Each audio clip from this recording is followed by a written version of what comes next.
செல்வங்கள் சொந்தம், அது இல்லார்க்கு உள்ளங்கள் சொந்தம். உள்ளோர்க்கு செல்வங்கள் சொந்தம், அது இல்லார்க்கு உள்ளங்கள் சொந்தம். இல்லார்க்கு உள்ளங்கள் சொந்தம்.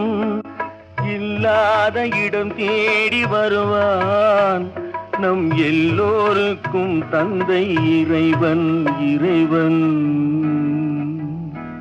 பிள்ளைக்கு தந்தை ஒருவன், நம் எல்லோருக்கும் தந்தை இறைவன். நீ ஒருவனை நம்பி வந்தாயோ, இல்லை இறைவனை நம்பி வந்தாயோ?